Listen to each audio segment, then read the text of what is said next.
સુરેન્દ્રનગર જિલ્લામાં red alert જાહેર. સુરેન્દ્રનગર જિલ્લા સહિત 9 જિલ્લાઓમાં રાજ્ય સરકાર દ્વારા રેડ એલર્ટ જાહેર કરાયું છે. ત્યારે સુરેન્દ્રનગર કલેક્ટર રાજેન્દ્ર પટેલ દ્વારા લોકોને અપીલ કરવામાં આવી છે કે બપોરે 1 થી 4 દરમિયાન બિનજરૂરી બહાર નીકળવું નહીં. ગરમીથી બચવા માટે શરીરને સંપૂર્ણ ઢાંકીને બહાર નીકળવું જોઈએ. હીટવેવની શક્યતાઓ નાના બાળકો, વૃદ્ધ, સગર્ભ મહિલાઓ તેમજ બ્લડ પ્રેશરવાળા લોકોને ખાસ તકેદારી રાખવી જોઈએ. પુષ્કળ પ્રમાણમાં પ્રવાહી લેવું જોઈએ. હીટ સ્ટ્રોકના લક્ષણો દેખાય જેમ કે માથું દુખાવું, ચક્કર આવવા, ગભરામણ થવું, ઉલટી ઉપકા થવા આવા લક્ષણો દેખાય તો તરત જ નજીકના ડોક્ટરને સંપર્ક કરવા અપીલ કરી હતી. બ્યુરો રિપોર્ટ, દિનેશ શ્રીમાળી, નવકાર ન્યૂઝ.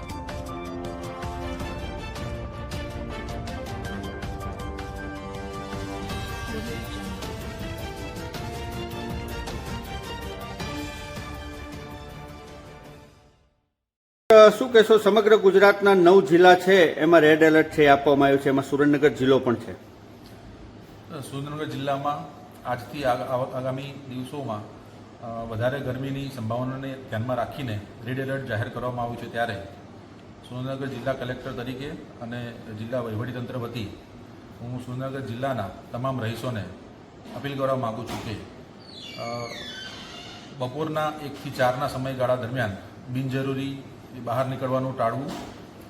શરીરને ઢાંકીને રાખી શકે તેવા વસ્ત્રો, પાતળા સુતરાઉના કપડાં પહેરવા જોઈએ. પાણી મહત્તમ પીવાનું રાખવું જોઈએ. અને ખાસ કરીને જે 2 વ્હીલર પર નીકળતા હોય તેવા ભાઈઓ અને બહેનોએ પોતાના શરીર પૂરતું ઢંકાય એની ખાસ કાળજી રાખવી.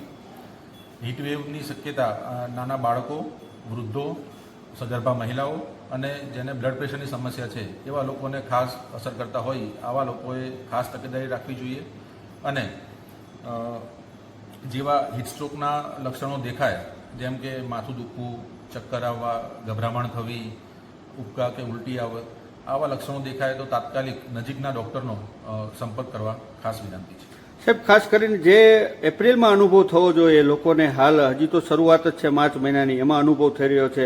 અનેક ઓફિસોમાં પણ લાંબી લાઈનો હોય છે, લોકો કામ માટે આવતા હોય છે. એના માટે થઈને કોઈ વ્યવસ્થા કે એવું આગામી સમયમાં હીટ વેવના ધ્યાનમાં રાખીને સંકલનના તમામ અધિકારીઓને હીટવેવને લગતી સાવચેતીના પગલાં લેવા માટે તમામ સૂચનાઓ આપી દેવામાં આવી છે. ખાસ કરીને જનસેવા કેન્દ્ર અને અન્ય સરકારી કચેરીઓમાં જ્યાં અરજદાર લોકોનું વધારે આવાગમન હોય છે ત્યાં પીવાના પાણીની વ્યવસ્થા, બેઠક વ્યવસ્થા, છાંયડાની વ્યવસ્થા અને ભવિષ્યમાં જરૂર જણાય તો કામના કલાકોમાં પણ ફેરફાર કરીને બપોરના સમયે બ્રેક પાડીને સવારે અને સાંજે કામના કલાકો વધારવા માટે સૂચના આપવામાં આવી છે.